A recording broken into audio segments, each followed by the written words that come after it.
Where will technology take you? How will you communicate? Manage your money. Get your music. You'll have games. But how will you play them? What will you have in your briefcase? Or in your car. Or on your body?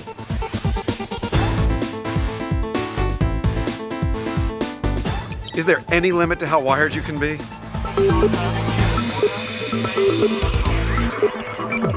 Every day, technology changes.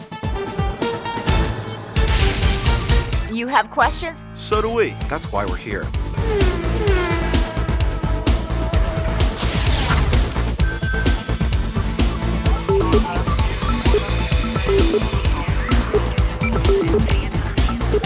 TechTV. TechTV. It's what's next.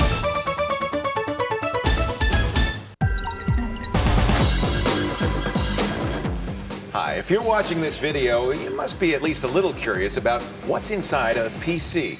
Or maybe you finally decided it's time to build your own. Well, good for you. It's fun, and if we can do it, anyone can. Thanks for purchasing TechTV's How to Build Your Own PC, part of our series with Q Publishing, the leader in computer education. I'm Leo Laporte. And I'm Patrick Norton. Now, we're the host of TechTV's The Screensavers. Now, every night we help people just like you to solve their computer problems. As we like to put it, Patrick, we're saving the world one computer at a time. But right now, we're going to show you how to build one of these things. Now, over the next hour or so, we're going to show you step by step how to find the right parts to build a PC and then how to put them together.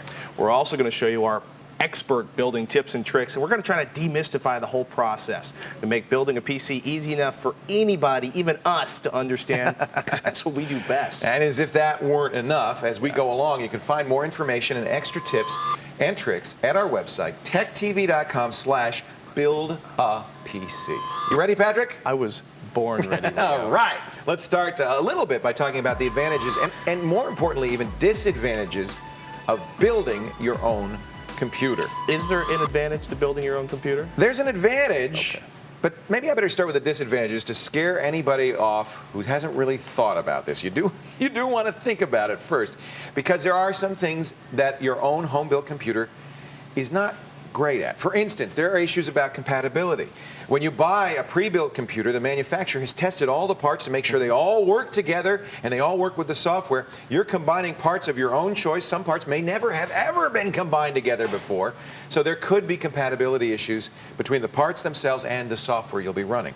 Also cost. I think a lot of people think they're going to save money by building their own.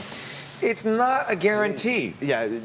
Dell, Compaq, Micro, all these big giant companies, they buy parts in the millions. You buy one. Now, if you're careful, you can think you're saving money, but chances are when you do the math later on, you're doing this because you want to, not because you're going to save big cash. Another problem is you're not going to get tech support on this stuff. You might get on individual parts, you might get on the software, but as soon as you say, well, the Framit soundboard doesn't work with the Megalodon video card, who are you going to call? There's no one number to call. There's no one person who assembled the whole computer. Yeah. You're going to have to do your own tech support. But hey, that's what you got into this for, right? To learn how to do it yourself. Do it yourself, right? There's also, of course, the issue of things like skin knuckles. We have the scars to prove it. Yes. Now, the advantages are many. And I don't want to discourage you completely because, first of all, you're going to get exactly the computer you want. You specify every single bit and piece of that thing, you're going to get a computer that matches your needs, your wants, your desires. And you know what? The best part? Bragging rights on your friends. Well, let's get building. Come on. First of all, let's talk about preparing your work area, getting the right tools together. And, well, we'll start with the work area. I have to tell you, I have worked in all kinds of conditions building PCs, everything from the dining room table to my kids' bedroom floor. Dorm rooms, garages. You've done it everywhere, too.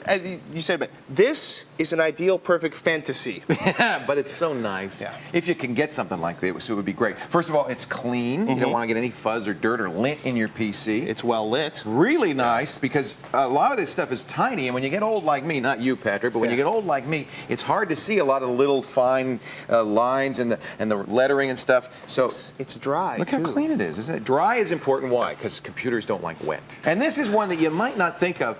If you can do this, it really is great, especially in dry climates. No carpet. Static electricity. Watch. No, no, no, no, no, no, no, no, no, no, no, no, no. Stop. The worst thing for your computer is static electricity. It doesn't hurt too much when I touch Patrick's nose. Speak for yourself. But those thousands and thousands of volts going into those tiny integrated circuits can literally break them, fry them. So no static electricity. Here's a little tip. If you'd have to work on a carpet, little trick. Oh, that. You put a little Spritz thing. cap full of fabric softener in a spritz bottle of water, and you spritz the carpet. And the fabric softener actually kills the static electricity. Sledgehammers aside, you don't need that many tools to build a PC. It's really pretty simple. Yeah. We've actually got kind of more than you need here. It's all sort of, more than you need. It's all neatly arrayed. Container for small parts. We, of course, This is great. We can build computers all the time, so we've been saving small parts our entire adult lives. What else do we need? Second thing's most important, you're going to need a Phillips screwdriver, ladies and gentlemen. One of the plus screwdrivers. Yeah. Patrick is an old-fashioned kind of guy, likes to use the manuals. I personally, I'm lazy. I like to use an automatic screwdriver. I think it does, a power tool is always good, isn't it? And it does, what's nice is it does the work for you. So you can screw it in. Now, Patrick's one disagreement with these, and I think you're right, is you can over torque. You can overdrive a screw. So rather than using your, your battery-powered super duper screw buster and portable drill, maybe one of these in an inexpensive kind of a screwdriver. Right. This is not going to have so much torque that can actually hurt anything. Even if you're not using that, you don't You can do it by hand. Go in there and No. Be gentle. So these are all the must-have. Any other must-haves? You know what? You're going to be trimming, you're going to be cutting, you might be playing around. A box cutter, a standard utility knife. Ladies and gentlemen, be careful with it. Kids, don't use This one without isn't the for permission kids. of your parents. Yeah. If you cut 18 or yourself, older.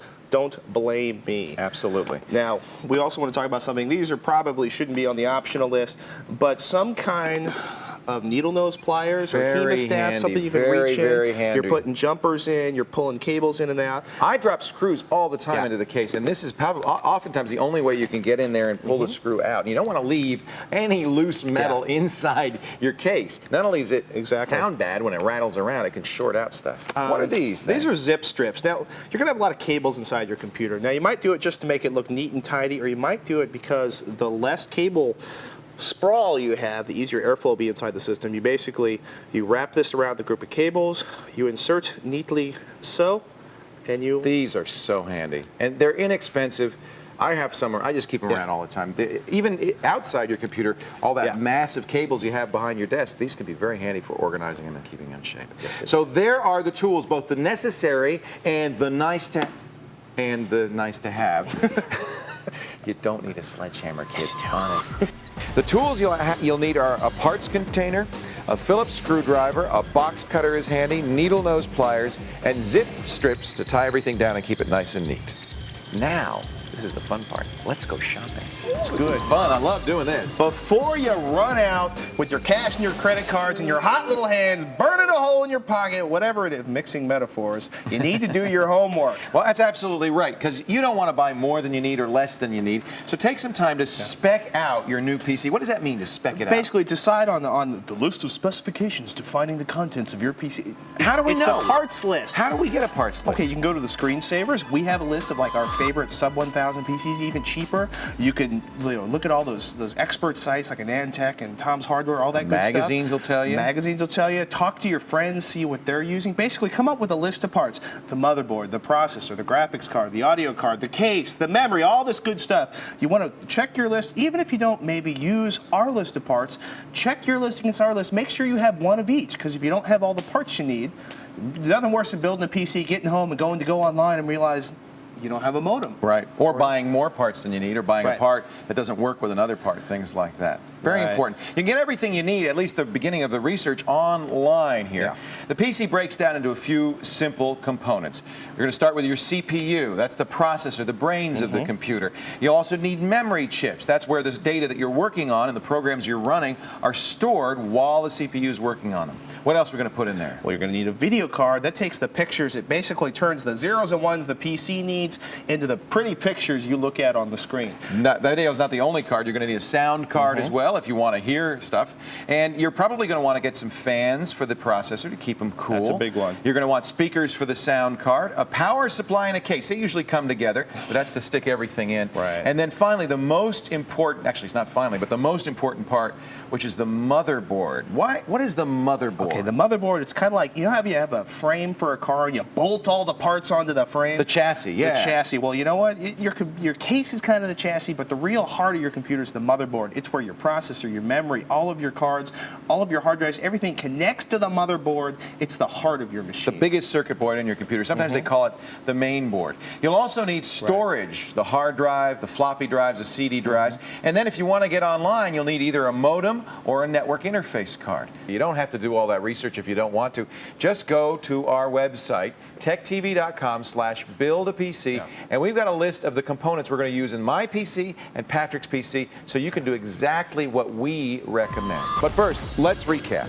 Basic PC components you're going to need to buy include the central processing unit, or CPU, your RAM, your memory chips.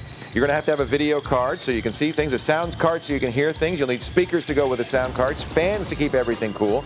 You got to have a power supply and a case to hold all of this stuff. And of course the motherboard and storage, floppy, hard drives, optical drives like a CD-ROM. If you want to get online, you're also going to need a modem or a network interface card. You ready, Leo? I'm ready, let's go! Time to put it all together. We're going to start with the PC's core components. The CPU, the motherboard, the memory, and of course, the case and the power supply. You put them all in. It's like my birthday here. Look at all this stuff. I'm so Amazing. excited. This really is the fun part. We're going to start with the case. You've got to get the case together before you can put all these nice pieces into it. We're going to start by opening up the case so we can, get inside. We have the power supply here. Let me get that out of the way, and I'm going to turn the case around so you can see what we have to remove here. We've got to remove these screws that are holding the panels on so we can get inside the case. This is where, Patrick, I'm going to have a big advantage with my power screwdriver. I love this thing. We just zip these off. Go ahead, Patrick, and do yours. Look and see, you often don't need to remove all the screws. In fact, you probably don't want to remove all the screws, just enough to get into the case. In this particular case, there are 3 screws holding on each panel. All right, so you beat me. Don't show off. And once you get the panel off, you'll be able to see inside. That is an empty case. There's nothing in it, not even a power supply. Here's where you've got your mayonnaise lid or your screw container. That's going to come very handy. Don't lose these screws. Put them somewhere safe. Put the case panel aside because you're not going to need to put that back until you're all done with the system. Now, when you're looking at this, when you buy your case, right, make sure this is the area where the power supply goes if it's not mounted in there. What I want you to do when you're looking at that, make sure the power supply doesn't cover up the area where you're going to put the motherboard in. You know why? It makes it hard to get the motherboard in and out. You got to pull the power supply in and out anytime you do anything. We want you to be able to put the power supply in, forget about it, then put the rest of the components in your system. So you ready to put a power supply in? I'm doing that right now. Many cases these days come with power supplies already attached, and you'll oftentimes get your case that way. We wanted to show you how to put in a power supply because sometimes you want to upgrade the power supply. Inexpensive cases often come with pretty bad power supplies, and since the power is what determines the reliability and the effectiveness of the machine, it's important to get a power supply that really has all the juice you need. You got to get that in just in the right spot. Am I doing it right there, Patrick? Are you doing it? Am I upside down? You're upside down. Oh, look at that, see? By the way, on the other side of the power supply, these are all the connectors that are going to connect up to the motherboard and the peripherals. You don't have to worry about those, but if you have them outside the case, you've done it wrong. We know that much for sure. There, that fits nicely. And you'll see there are screw holes on the back of the power supply that match the holes on the back of the case. How you doing, Patty? You almost done? Show off? I knew it. Oh man, I'm almost there. Once you got the power supply, inside the power supply, once you've got it, you make sure the fan's clear, you got that plug on the back. Let me actually flip this around. So when it's in, it should look nice and neat and orderly. All these holes should match up as you put them in. This is where your power supply, your power cord goes in. This is the fan. It helps ventilate. Generally on your system, it'll either be a fan on the inside of the power supply or ventilate into the outside of the case. That pulls air through the power supply, cools your system down. You see this spaghetti in my left hand? Don't ever pick up, don't do this. Patrick, It's stop bad it. for your system. Stop it, Patrick. Don't do that. Now You're this, a bad man. I'm not a bad You're man. torturing I've done that a bad case. thing. There's a difference. All right. Now look at this spaghetti inside your case. Now if you've done your job specking out your parts, there's something you're going to need. These little puppies. All right, these are the power supplies. These are the plugs. The Molex connectors. Let me put one up. The Molex connectors. These go into your hard drive. You need it, and your CD-ROM drives, all those stuff. You're going to need one of these things for each of the devices inside your computer. All right, I got my power supply in. What do I do next? It's time to put in the motherboard. Now, actually, we should say something. You got a decision. There's a crossroads you come to here. We're at a crux. A crux. All you have to right. make a decision. We hate making decisions. You might too. You got two options. You can either put the motherboard into the case and then put all the other stuff onto the motherboard, or if you're a little nervous about working inside of here, especially if you're working with an Athlon processor, they're a little sensitive. I've broken one or two putting them together. Three. You might want to no more than four. Now this is your motherboard. What you may want to do is actually put the processor and the heatsink and the fan on the motherboard, and then put the whole thing assembled inside the case. There's another thing you're going to want to do before you get the motherboard in there, and that's kind of prepare the case by putting the motherboard risers onto the case. Let me just show you. This case, like most cases, has many different screw holes in a lot of different places that you could put it. Let me make sure you can see that. So it's and that's because every motherboard has different positioning of the screws on here, so they give you a lot of compatibility, a variety for compatibility. Very, very important that you put the risers in exactly where there are going to be holes for them on the motherboard. What you really don't want to do is put in a riser somewhere where it's not going to actually go through a hole in the motherboard, but touch the back of the motherboard. It can actually short circuit the motherboard there, and you'll literally ruin your motherboard.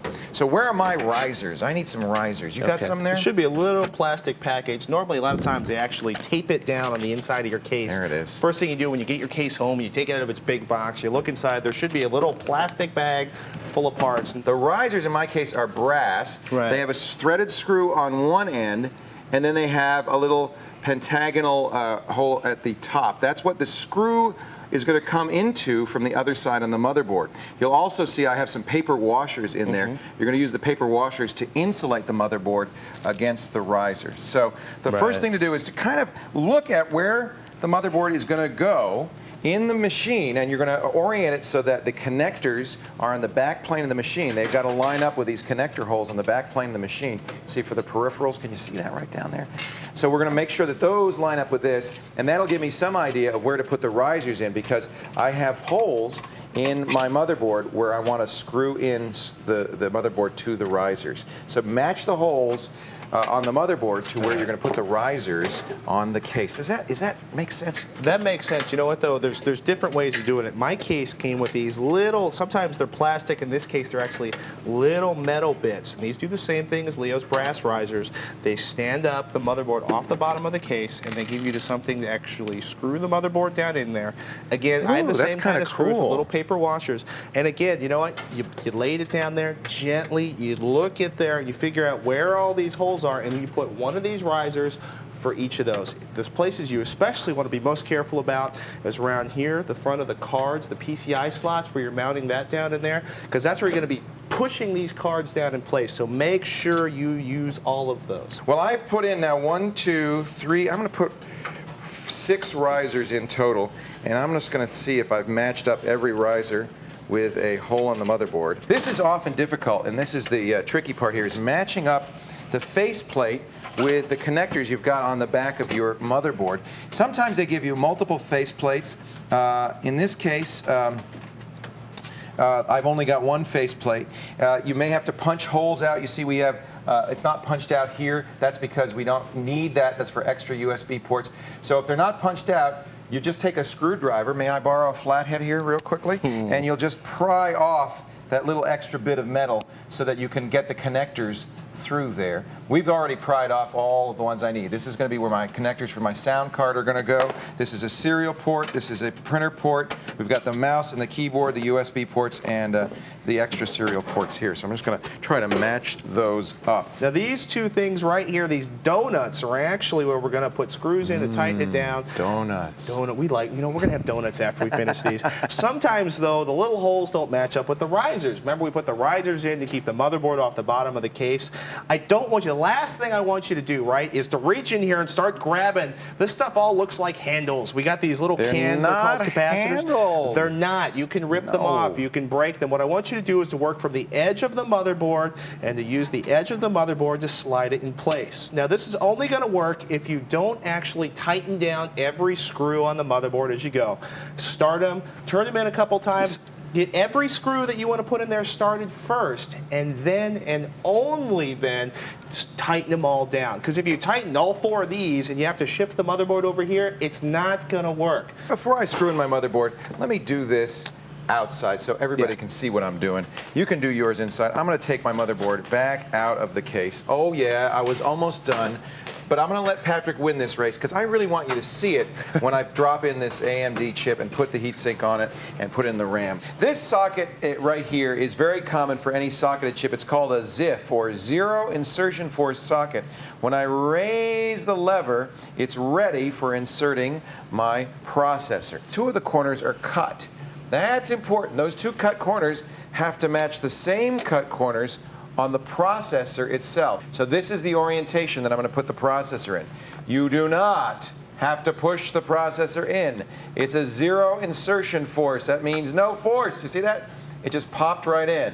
And then once it's in, and make sure it really is in solidly all the way around, close the lever, and that grips the processor so it can't fall out. All right, now that we got the processor in, it's time to put our cooler on. Today's processors run so fast, so hot, you cannot run them. You cannot use them, Patrick. You cannot use them, Patrick, without a fan on them. This is a fan. Is very common, typical fan. It's got heat sinks. These fins here draw the heat up. The fan then blows the heat away from the processor. It's going to keep it at a reasonable temperature. Notice this one has a little sticker on it that reveals some nice thermal material. This is going to make sure we have a good contact with the processor and that the heat is, that because the processor is directly in contact with the sink, is drawn right into that heat sink. Now notice there's a lip on this fan. That lip has to go right on the lip on the socket. So I'm going to now angle it in. It's going right in on there. And by the way, they've got little rubber pads on the AMD. What are those pads for? They're to keep me from pushing this down right onto the glass. You can even buy little copper spacers that actually work even more than the little rubber pads to help keep you from doing that. See that? Now this is the critical juncture. We've got some pressure on the chip here. We really want to do is get this second tab on without cracking the silicon of the chip. Look at that. It's on there. This isn't going anywhere. It's really down and tight. And I don't think I heard any chink sounds. So we now have a heatsink, and you want to look. You want to make sure it's making contact with the processor, because you got to draw the heat off that processor. If this thing doesn't cool the processor, it's going to burn up. Now the fan connects to the motherboard. So different fans work different ways. Sometimes a fan will connect to a power tail off the power supply itself. In this case, the fan connects to the motherboard on a connector that is really near the processor. Right there. The one that says CPU fan. That's pretty easy. Of course, your motherboard manual would tell you where, but we're real men. We don't look at the manual, right? And I'm just going to connect it there. That's going to make sure the fan turns. Now, please, folks, the first time you power up, look very carefully at that fan. Make sure it is turning. If it's not, immediately shut off the machine. Find out why it's not, whether the connection's bad or not. You will fry an Athlon if it does not have a heat sink and it does not have a fan on it in seconds. 1,000 to 1,000 gone. Who speaks from experience. Yeah. Now over here we have the DIMM slots, and this motherboard's nice. It has 3. There are different configurations. You can have as few as 1, as many as 4 or 5. 3 is plenty, especially nowadays where you can get 512 megabytes on a single one of these memory sticks. This is the RAM, the memory we were talking about. This is where all the programs and the data are going to go while the computer's working on it. And the DIMM slots are numbered 1, 2, and 3. I'm going to fill the low number slot first. That's this slot closest to the processor. Again, check your motherboard manual to find out which slot you should fill first. It may not be closest to the CPU, although it usually is. These little white tabs, open them up. These are the clips that's going to hold it in place. I'll close the 2 that I'm not going to use so that you can see where I'm going. I'm going to put it right in this one. And you'll notice that every memory stick has little notches cut in it. That's so you can't put it in wrong. See that notch right there? That's going to go and match up with the notch on the slot. There's no way to put it in wrong. In fact, I have to orient it this way, slide it down, gently into the guides. Right here and right here. See how much easier this is to do when it's not in the case? It's still kind of tricky. There we go. Whoops. There we go. And then you're going to gently, without trying not to torque the chip, I'm going to push this down, and these clips are going to come up, holding in place. But you got to push a little bit of force. Try not to torque it. There we go. That one's in there, and that one's in there. And you'll know when it's in well. First of all, these white clips will be exactly as the other ones are that are already closed, and it'll feel firm and nice in there. That is good. Now, this is one stick. That's all we're going to put in this one, but you have room for expansion. It's good to know how to do this because down the road you may want to expand your processor. Now, there's other stuff that's going to go on this motherboard, our video card, our sound card, and my modem. But I'm not going to put that in yet. Now I'm ready to put the motherboard into the case. How you doing over there, Patrick? I'm doing pretty good, actually. Now, Leo had this pretty fancy little tube of thermal grease. I got something even crazier. Ours, the one for this chip, came it came in a little syringe without a needle. You're going to be tempted to put too much thermal grease on. You only need a little dab. You want a thin film of grease on there. You don't want a whole layer of, you're not icing a cake here. Basically, it facilitates the contact between the heatsink on the chip and this heatsink. Some people actually, they take million grade sandpaper and they make this absolutely perfectly flat. We're normal people. We're just going to use a little bit of thermal grease to make that connection good. My motherboard's in. I don't know how you're doing, but I'm feeling pretty good. In fact, this is the time when you really do want that manual because now's the time when you connect these fiddly bits. I hate doing this part. This is the part where you're almost guaranteed to skin a knuckle or tear some hair out. These are the reset switch, the power switch, the LEDs, the little light that lights up. It even says what's on here, that lights up when the hard drive is accessed or when the power is on. These have to be attached to connectors in your motherboard. I got another one down here. And they have to be attached to the right connector in your motherboard. It is usually an array of pins, there is in mine anyway, in the corner of your motherboard closest to the front of the machine, the bottom front of the machine. They're right down here. It's kind of hard to see. And they may even have silk screened the functions of these pins onto the motherboard. So if you've got a magnifying glass or reading glasses, you might be able to actually read it. It's a whole lot easier to find that information in the manual. Here's another one I'm going to connect. This is the PC speaker, you know, the one that goes beep. Not the one that plays music, but just the one that goes beep, beep, beep. You really do want to connect that. I know you think you don't need it.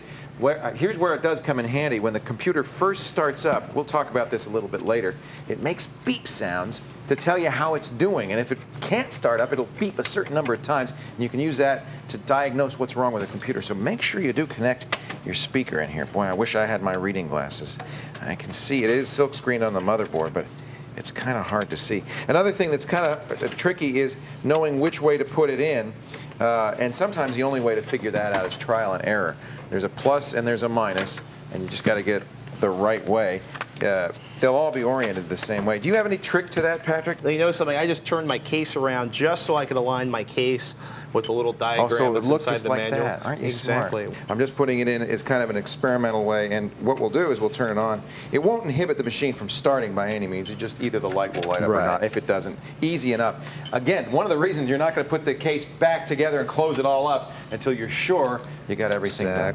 All right, well, Leo's wrestling with his case over there. Let's talk about what we're doing here. These are called muffin fans or biscuit fans or any of another affectionate things, these little round things. Biscuit fans. Biscuit fans. I'm just a biscuit under 250. I'm getting hungry. Now, let's take a look at this case for a second. Like Leo said, we're going to pull air in through here. We're going to suck in air through the bottom of the front of the machine, and we're going to blow it back out up here at the top of the machine out of the back. Now, you want to make sure that your fans align the right way to do that. This one's pretty nifty. They have a little plastic cage here for the front.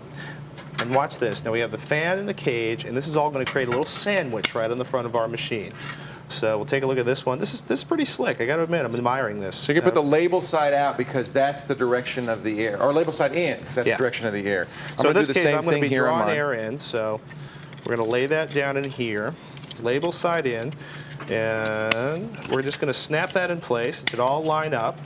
Now we have a little fan sandwich there. The fan sandwich is going to go right up here in this case. Now you might actually have to bolt this thing down on the inside of your system. You might be using more screws for this. Again, be gentle. Remember how you took it off, put it back on. This is nice because the wire trims right up through a slot in the muffin fan case there. So this connector is going to end up connecting to a power tail that comes off the power supply in the case. That's how it's going to drive it. Sometimes the fans will also connect directly to the motherboard. It's nice when you get fans that do, because then as I said earlier, their rotational speed can be monitored, and you know the fan's working. The worst thing that can happen in the case is the fans die, the cooling dies, and the case overheats, and you don't even know what's happened. Now, on the back side of this system, again, we told you we're going to put the label in. That's the direction of the air, Leo says. I trust him implicitly, and this one's going to be mounted over here, where it's going to draw some more of this air over here and out the back of the fans. This would be a good time to take a breather. You've installed the most critical and probably the most expensive components of your new PC. So go get some lemonade, pat yourself on the back. You're doing great. Here's a recap of what we've done so far. First, we've opened up our case. We've installed the power supply. We installed the motherboard, the big circuit board, and the CPU that went in the motherboard. We also attached a fan to the CPU to keep it cool. We installed our memory chips, our DIMMs. And finally, we connected all the switches and installed all the other fans we need inside the case. I think it's time. Are you ready? I'm ready to start working on the drives. All right, I'm ready to do drives too. Okay, let's talk about 3.5 inch and 5 1/4 inch drive bays. Look inside of this system. The big wide critters that are usually at the top, those are 5 1/4 inch bays. The ones down here are 3.5 inch bays.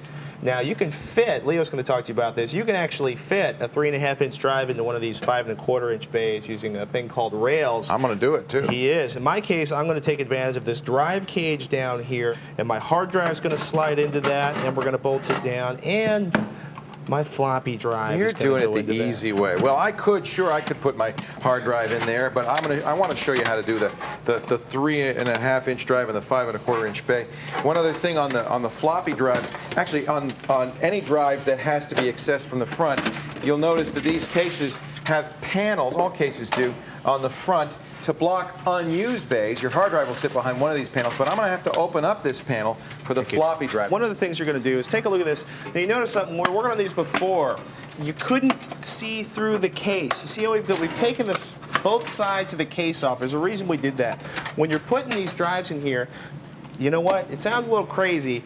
You got a couple holes on this side to fill in with screws. You got a couple holes on this side to fill in with screws. If you don't put them in on both sides, your drive goes like this. It also makes it go like this, and it can just... No vibration. We want everything firm and solid. Now, I'm going to show you, remember I'm doing this the hard way. I'm going to show you how you could put a 3.5 inch drive in a 5 1/4 inch slot. And just like Patrick said, we don't want it rolling around. So we're going to put these mounting rails on the side of the hard drive. They're very easy to put on. You just line them up with the screw holes right here, and you'll put screws in to these and attach them firmly to it. And then that's going to give the drive the width it needs to be able to slide in to that 5 1/4 inch opening. Notice, just for convenience, I taped my cables up here so they don't beat me in the face every 15 seconds when I turn it around. We're going to set the jumpers, make sure that we have them jumpered properly. It's usually not a big deal when you're only putting in one drive, but if you have multiple drives, on the IDE channel, one drive is a master and one drive is a slave. In fact, while I got the drive out, let me show you where you would set that. You've got these jumpers on the back here, and if it's only one drive on the channel, well, then it'll be set up as master, as this one is. But if you're going to add a second drive down the road, you're going to have to rejigger these jumpers, and it explains how to set it up here so that the second drive can be the slave drive. The computer will boot from the master drive. So that's the drive where your operating system is going to be. The secondary drive can hold data or anything else, but the operating system is going to be on the master drive. Same thing if you're putting in a CD. If there's only one CD and there's nothing else on that IDE channel, it can be the master. But if you have, let's say, a CD and a zip, or a CD and a CD recorder, one will have to be master and one will have to be slave. It's probably not a good idea to mix slower devices like CDs with faster devices like hard drives on the same IDE channel. You get two channels in each computer, separate the CDs and the, we'll show you that when we cable it, and the hard drive, so they don't slow each other down. Ah, Leo. Are you there? You want to see something? You feeling good? I'm feeling good. Installing my CDRW over here. I'm going to move on to the DVD. Let me show you. The rails are on the hard drive, and what it's just done is it's made this, thin 3.5-inch hard drive into a fat 5.25-inch hard drive that's going to slide into the drawer space of the 5.25-inch slot right here very easily, and then I'm going to be able to screw it down. So it's just an adapter, basically. That means that smaller drive can fit easily into the wider drive slot there. And once I get that in, I'm going to put in my CD. Because it's a hard drive, I didn't have to open up the front panel for this. That's just for the drives that need front access like this. A 3.5-inch floppy drive. I'm going to slide in there like that. And notice again, we want to make sure that those are flush with the front of the case. So you're going to kind of play with that so that it gets just flat there, like that. And the same thing with the CD drive. And then once you've got that in there and lined up the way you want it, you can attach the screws and tighten them down. Another little finesse, kind of missed on this one. We matched the front bezel of the DVD drive very nicely to the case, but this is kind of a little bit off color. It's a yellowish ivory instead of the modern gray beige, and that happens sometimes. But if you really want to have your case look good like a pro did it, you want to look very carefully when you do your shopping and get these tones to match exactly. Yeah. Because otherwise it looks just a little bit off. That's really tough with silver cases and black plastic cases. They're not that common, but they're out there. I've actually seen a lot of the companies that use those. It's really tough to get a CD-ROM or a DVD drive that matches a silver or a black case. Sometimes you can find special components that are designed for that. A lot of guys, they just take it out very carefully. They cover over the important spots, like the spot where the LED or something is on the front, and they spray paint it. They spray paint it, folks. You can do that. I don't know how comfortable I am with that, because if you get spray paint inside of the CDRW or the DVD drive, it's going to be useless. It's not a good thing. What you can do, though, is you can actually, and this is advanced. This is not something to take lightly. If you really want to have one of those silver or black cases, you can actually remove the plastic face off the front of that CDRW or DVD drive, spray paint it far away from anything you think is valuable, especially the inside of this computer, and take care of it that way. So how's it going? You got the drive rails. It's good. I got the drive rails. One thing that I always do wrong, and don't forget this, is when you insert this drive, and I just did it now, make sure that the connector is facing the back of the case so you can attach the cables. Oops. So I just had to take this out. I put it in this way, and obviously I can't attach the cables here. You know what? You might be tempted to grab your cables right now and start playing, because you got all this a floppy drive, the IDE, the drawer drive, CDRW. I can connect them now, Pat.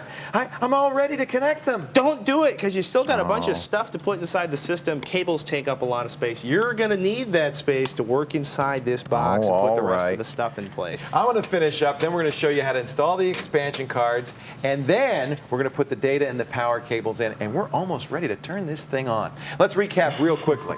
We've installed the various drives in our machines. Remember, leave the case open until you're finished, so if you have to make any changes, you can do it easily. There's no reason to close it all up right now. A good idea, if you've got drives that are smaller than the space you're putting them in, is to put mounting rails on those drives.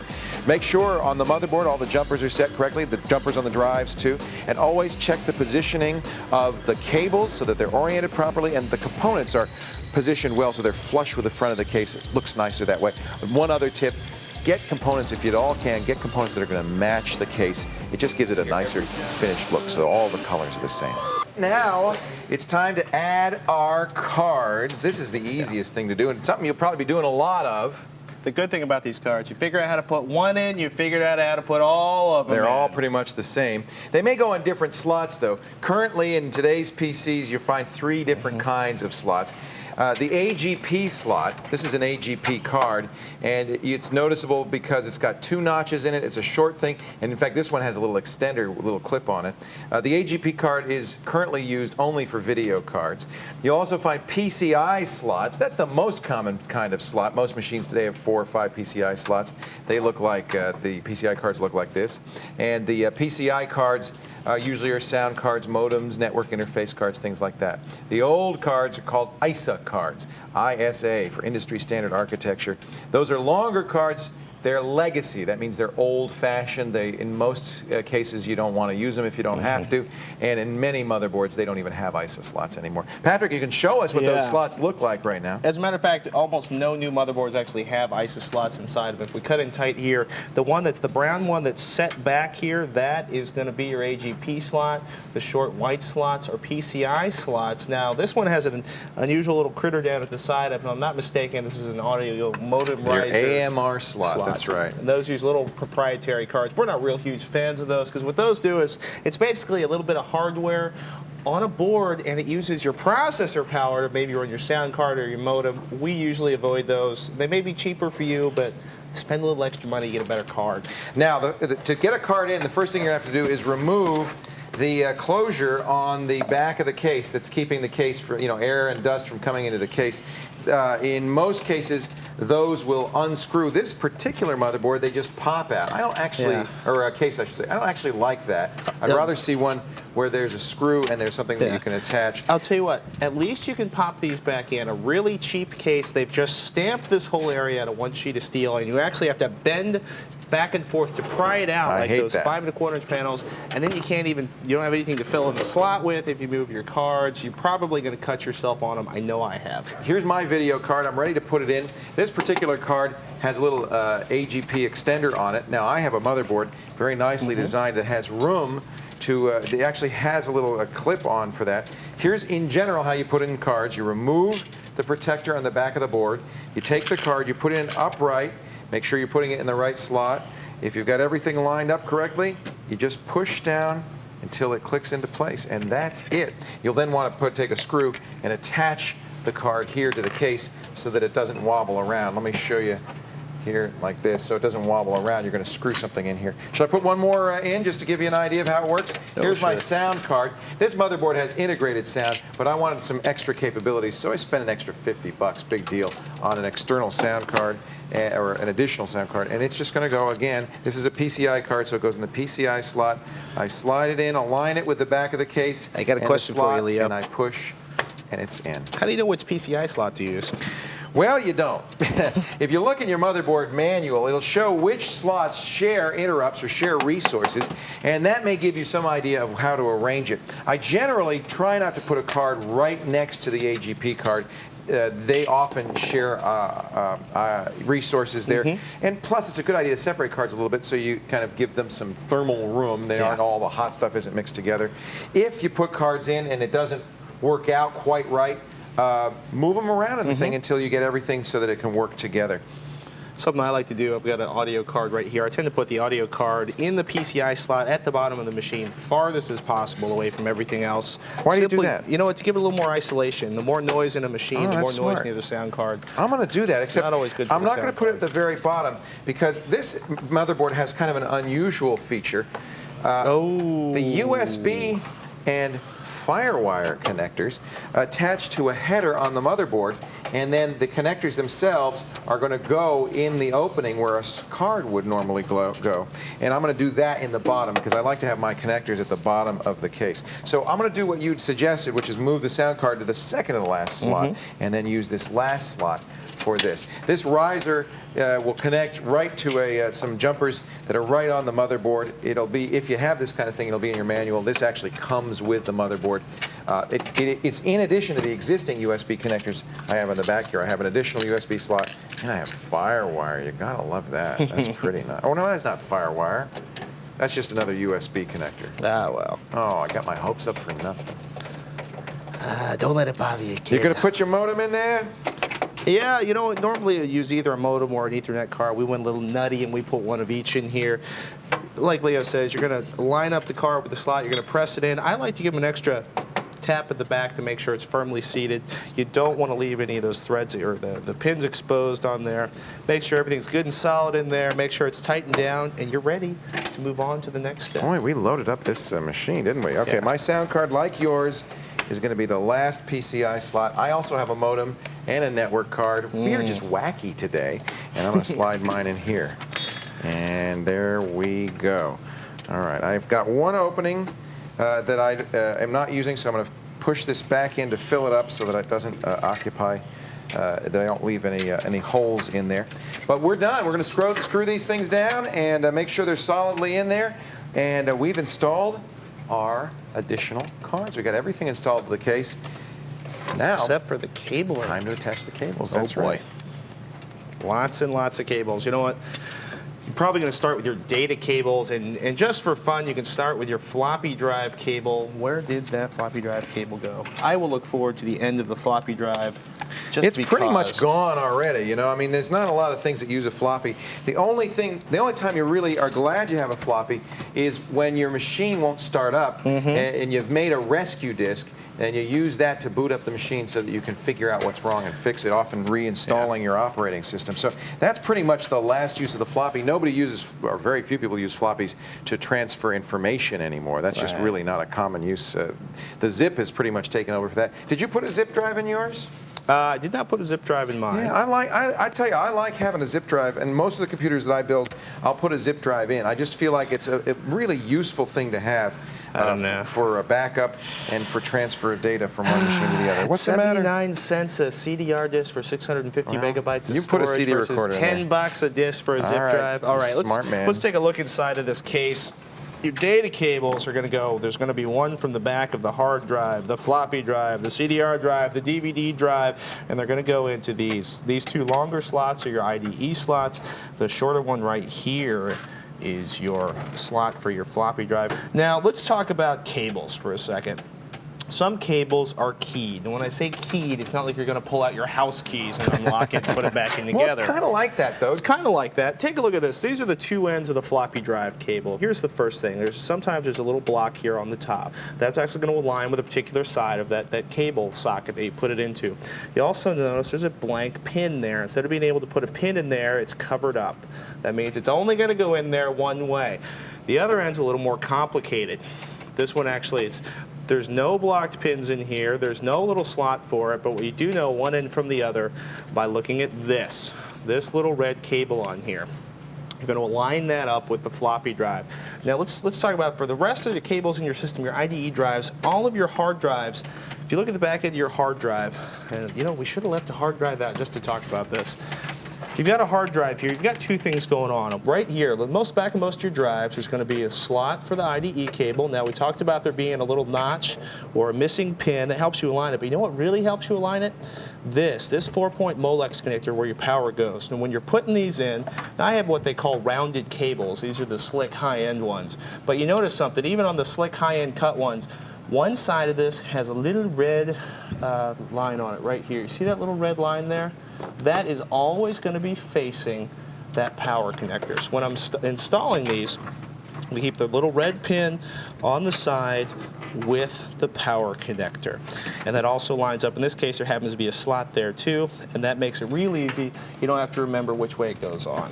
Now, I've got a kind of a special problem here. You might have this problem too. Most CD-ROM drives have a third connector besides the power cable and the IDE connector. They have an audio connector. Oh boy. This is going to go from the audio connector on the CD to the sound card, and it's so we can listen to audio CDs. The audio that's played back from the audio CD just gets sent right to the sound card without the computer intervening in the middle.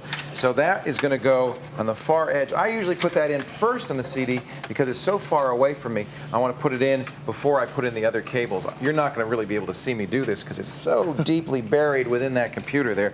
And I'm going to slide this right in there and connect it. Then, now that I've got it connected there, and you can see this, I'm going to connect it to the sound card. There's a logical place to put it. The sound card is labeled so that you can, it'll say CD audio in, and there it is right there. I'm going to stick it right in there. And this little wire is just going to sit there in the middle of your case, getting in your way, but you need it if you want to listen to audio CDs on the system. Now, we have a variety of different cables here. Darcy went out and she went crazy. She bought us rounded cables. She bought us flat ribbon cables. We've got UDMA 33, UDMA 66, UDA1MA 100 cables. Could also be ATA 33, ATA 66, ATA 100. What do I use, you might ask? Well, the rounded cables are a finesse just to make it look pretty inside and to keep airflow. I don't actually like to use rounded cables. I'm of the opinion ribbon cables are ribbon cables for a reason. They give you better separation and shielding of the signals So I use ribbon cables. If you want to use rounded cables, you go right ahead. If you have an ATA 66 drive, you have to use these special ATA 66 cables. And if you look closely, the dark gray one is an ATA 66 cable. It has twice as many wires in it as the ATA 33 cable. Since we have ATA 66 drives, that's the cable I'm going to use to attach it. You'll notice the cables are color-coded, and that's for a reason. The blue end of the cable here, that's going to go to the motherboard, and these other two are for attaching to the drives. So these cables have gotten a little bit fancier than the old IDE cables. We now have to attach the blue directly to the motherboard. It is keyed, just as Patrick said, so you can't put it in wrong. And then one of these is going to go to my hard drive. I don't have two drives on this IDE chain. As I mentioned, every motherboard these days has two IDE connectors, each of which can handle two devices for a total of 4 IDE devices, hard drives, CDs, zip drives. In my case, I only have 2 IDE devices, a hard drive and a CD-ROM. And in order to make my machine more efficient, I'm going to put the hard drive on this cable, and I'm going to put the CD-ROM, which is a ATA 33 device, on this cable, and they won't share IDE chains. That gives me better performance. I'm putting it right in, and that's going to go to my hard drive.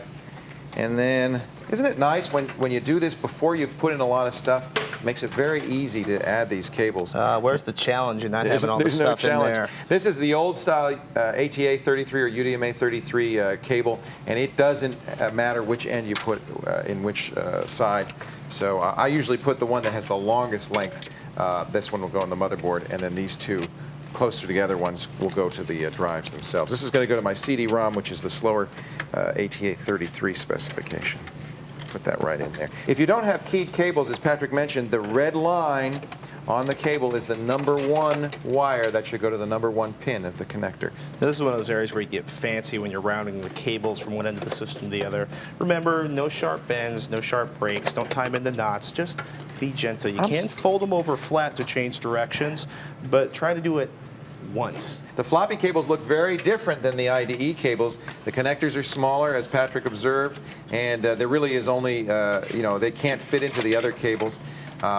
One thing to note with floppy cables, and Patrick got burned on this in that Build Your Own PC challenge, normally on the floppy cable, the red wire goes closest to the power supply, and that's true on all drives. The red wire, the #1 wire, is closest to the power supply, but not always. Patrick found a floppy drive that was the other way around, and that's what kept you from winning that race, isn't it? It made me a little bitter. They tricked you today. They tricked you. Patrick, for once, I'm finally beating you. I'm actually ready to put my power cables on. Oh, so while Patrick fiddles with his drives, moving it around so that he can get his stuff hooked up, we're going to show you how to hook up this stuff. These are all the power cables that come out of the power supply, and most of them, there's really 3 different kinds. Most of them look like this. These are the ones that are going to hook up to the hard drive and the CDs. There should be one that looks like that. That's the power supply cable that goes to the motherboard. And then there'll be 1 or 2 that look like this. These are for the floppy drives. Sometimes other devices use these kinds of power connectors, but typically hard drive, CD-ROM, floppy drive, and this is for the power supply. And then, by the way, my fans also use them. In fact, just in case, I bought a couple of extra of these connectors, these extra splitter connectors that Patrick was talking about, so that I can make sure that all my fans are connected. So I'm going to put my motherboard, I'm going to wire it up. Now remember, this shouldn't be plugged in while you're doing this. I hope it hasn't been plugged in all along. This especially is a time as we start to connect the power up to these devices. You want to make sure that nothing is connected, that you have discharged any static electricity. You've been doing that all along, I'm sure. And we're going to put this power supply cable in. Only one way to do it. Only one way it'll fit. It's actually, you can't probably see it, but the connectors are shaped in such a way that they can only fit in one way. And this is a little clip that's going to snap right in there. I'm going to put it right in here. All right, I'm going to connect up here to my hard drive.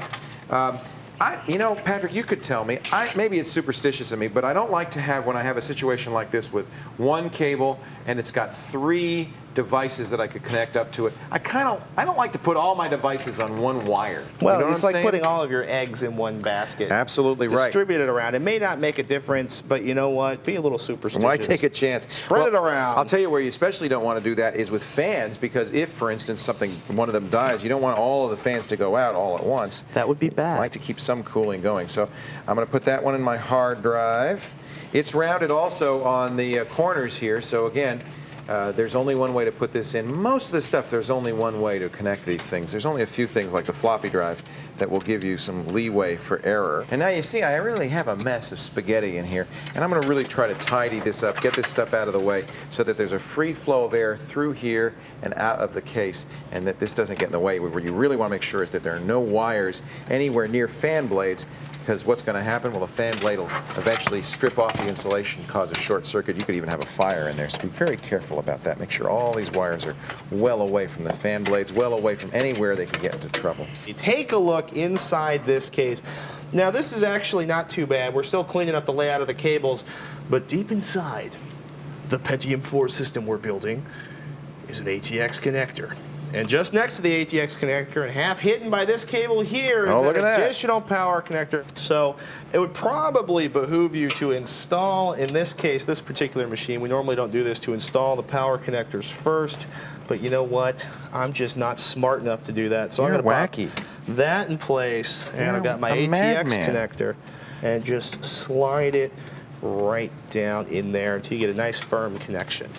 Well, I'm feeling pretty good. I've checked all my cables. I got everything in here. I've actually used some twist ties, as we mentioned earlier, some of those special plastic ties, not, of course, the ones you get for garbage bags, but these electrical safe Although ties. I've seen the garbage Not bag. a good idea, I don't think, to get some of the cables out of the way so we got good free airflow. In fact, I feel so confident I even put one of the panels, not both. Dude, you put both the panels on, I guarantee you, you're going to jinx yourself. You'll have to take something apart to make it boot. So I just feel half confident, so I put one of the panels on. When I put it back, though, and I didn't replace it with the regular screws, I use these great thumb screws. It makes it very easy when I want to open the case at another time just to unscrew it. So, and I'm going to do that with the other side.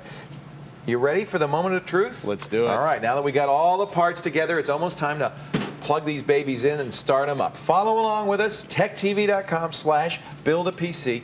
Coming up next, we're going to show you how to plug in, boot up, configure your BIOS, and troubleshoot if things don't go exactly as planned. But first, let's recap. We've now installed the various cards we need inside the PC. We've connected them all up. We've installed a modem, and we attached the cables to that, and we've attached all the power cables inside. One cable we haven't attached yet, because it's the last thing you do, is the cable on the outside, the power supply to the plug. We'll do that, and then we're going to start it up. All right, now it's time to fire this puppy up and see if it actually works. This is the moment of truth. I'm so excited. We've got it all set up here. We've got our mouse and our keyboard, our power supply, our network interface. Shall we start it? That's the keyboard. Sure. That's going to go right into the keyboard connection there. Usually these are actually color-coded. Green for the mouse, purple for the keyboard. Well, They've got that's pictures on them. One of the disadvantages of making your own PC is sometimes you don't have that. Yeah. That, you know, this is something that if you bought a PC, you'd have a roadmap. But look, you know better because you built it. The You video. know how it all goes. Should we plug in an Ethernet or modem just for I'll tell you why we're going to need Ethernet on this one. You need a net connection to install our operating system. We're going to install Windows XP today, and so when we install it, it's going to go out on the internet and say, "Here I am." I'm really nervous. Hold on, ladies and gentlemen, just take a deep breath, relax. If it doesn't start up immediately, It's not the end of the world. We're going to do a little troubleshooting. Troubleshooter. And we'll fix it, okay? Now, by the way, I'm leaving it open, and it's very important that you do the same, because I'm going to look, the first thing I'm going to look at when I press the power button is to see if these fans are operating. If they're not, I'm going to turn it off right away. I'm not going to fry my processor. So look, this is the most important fan, but look at all the other fans. Make sure the fans are operating. Go ahead, let's press this power button. In 3, 2, 1. All right, the fan's on. That's great. That fan's on. That fan's on. I'm feeling good. This is a good sign. Look, we got a boot up message on the screen. That's a very good start. Now we're going to go into the BIOS. So we should tell the folks at home what the BIOS is, what this What is mess this okay, that I'm looking at? I want to call it, thanks to a novel I once read, the built-in operating system. It's the basic input-output system. It lives in the chipset inside the motherboard. It controls all the basic functions of the PC. When you hit that power switch, power goes into the motherboard, and the chipset wakes up, and it looks around and goes, okay, I got a graphics card, I got a hard drive, I'm a computer, I've got a chip, I've got memory. It goes through its own little checklist.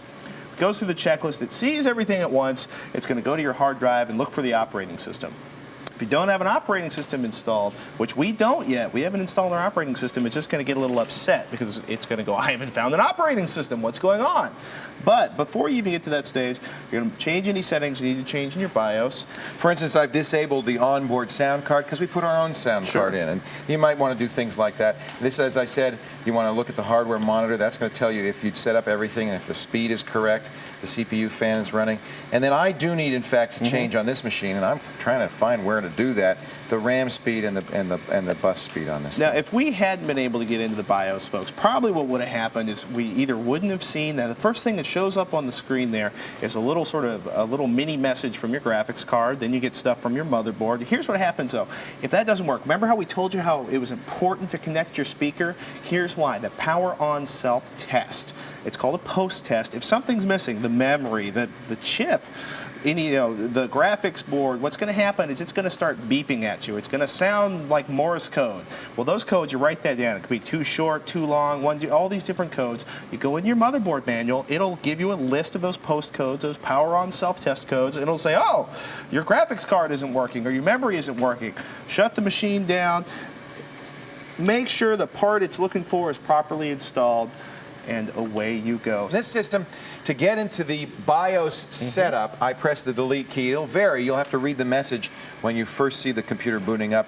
This is a screen. Look, we don't have an operating system installed on here, but we can get software to run. This is software that's built into the operating system, built into the hardware, I should say, that allows us to change some settings. One setting you're, of course, going to want to change right away is the date and time. It probably won't be set correctly, so let's get that set all right. We're going to be New Year's Day 2002, Back to the Future. Now I want to set the time as well. Normally it'll automatically detect all the different drives. You won't have to do anything. You do want to make sure that it sees the floppy drive. That's a very good sign. And it sees all the memory too. You can see over there on the right-hand side of the screen, we've got all the 256 megs of RAM we installed. We can look at some other features here. These are advanced features like what boots first. I'm going to change the first boot device right here to CD-ROM because we're going to install our operating system from CD-ROM. I'll also take a look at some of the other things. You can browse around. Be careful. Don't modify things willy-nilly. There's important... If you don't know what you're changing, don't change it. If you do change it and it doesn't start up again, there's probably a little jumper on your motherboard that'll reset all this BIOS stuff back to the default. That will save you if you change something wrong. Also, notice in the lower right-hand corner of the screen, F6 to load fail-safe defaults. That's another way to do it. Those are the default values that the system came with. If you press that button, if you're having trouble, F7 is worth trying. Those are the optimized defaults. In here, we can see things, our system health. Many BIOSes have this kind of information. You see our operating system, our CPU temperature is 105 degrees. That's very good, 105, 106. It's a lot warmer than it was before. It is. It's warmed up a little bit, but anything less than 130 or 140 is fine. Okay. We also see that our system temperature is good and that our fans are rotating at a high speed, just what we'd like. We've only got one fan monitor, that's the CPU fan. The other fans, the system fan and the power fan, did not plug into the motherboard, unfortunately. We also see that our clock speed is 100 megahertz. That's modifiable, as is the CPU multiplier. In this case, we did have to change it to 12 to get our full 1.2 gigahertz on our chip. You may have to change those settings, but as Patrick says, don't modify anything if you don't know what you're doing. Once you've got it the way you want it, go to Save and Exit and press Return, and you're going to save your settings. We've got it all set up. Well, now what do we do? It's time to install the operating system, Leo. This is the part of your computer you stare at every day. The operating system, it could be Windows 98, Windows 2000, it could be Linux, it could be all sorts of stuff. We're going to install that fancy new operating system Windows XP.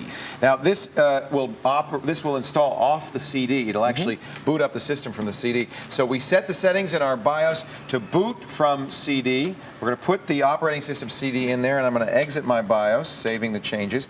And if all goes well, if I can see the CD and everything, which I think I feel good about, I think I might be able to, Windows XP's install screen will come up, and we'll actually start installing the operating system. Hey, there it is. Setup is inspecting the computer's hardware configuration, and away you go, ladies and gentlemen. Now, it's a brand new hard drive in here, a nice big hard drive, but because it's brand new, it's never been partitioned. That is, it's never been prepared for an operating system. So we got to tell it what it's going to be. This doesn't scare Windows XP. It sees the hard drive and it says it's unpartitioned. I need to create a partition by pressing C, and I can tell it how big it should be. Do you want to use the whole hard drive as one partition? You can.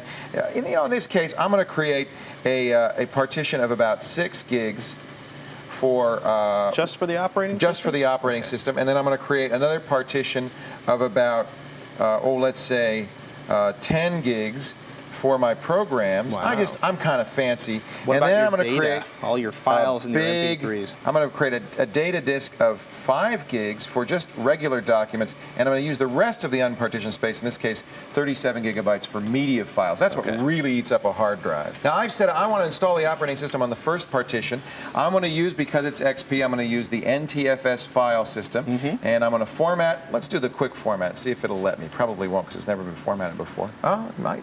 It's going to format the drive. That's the second stage of preparing a drive for use. Partitioning divides the drive up into virtual drives. Formatting, it's like writing lines on a pad. It's preparing the drive for writing data on it. And now we're formatting the disks so that we can install the operating system.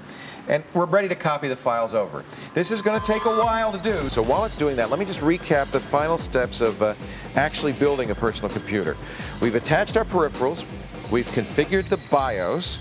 We've installed an operating system, and before you do that, of course, you partition and format the hard drives. We've actually kind of skipped ahead here, and we have Windows XP. It's installed all of its files. It's now just asking us for some simple configuration information. This should be very simple. You built this. You know all this stuff. Just follow the wizard, complete the form, and you're ready. Your computer is done. You're ready to install the software. Good work.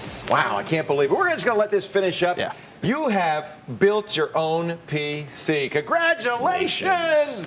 Now turn off this tape and go enjoy it, okay? Okay, hold on. Before you do that, if you got right. stuck anywhere along the way, or if you just need a little more information, go right to our website, techtv.com/build-a-PC. We got a ton of additional help, some articles, and all kinds of good stuff there just for you. Well, that's not all that's there. Yeah. We also recommend other offerings from the great TechTV Q series. Our video, for instance, TechTV Solves Your Computer Problems, as well as some great books, including TechTV's Upgrading Your PC. You just built it, now you're going to upgrade it, featuring my buddy here, Patrick Norton. Even better, Poor Leo's 2002 Computer Almanac, where the man himself gets folksy on your computing. Everything you ever wanted to know about your computer, and then some. We do thank you so much for buying and watching this video. I hope you've learned something. I hope you've enjoyed it. I'm Leo Laporte. I'm Patrick Norton. And we're done. Woohoo! See you on TV. Bye-bye. Let's go mess with your computer now. I think we got to fix it.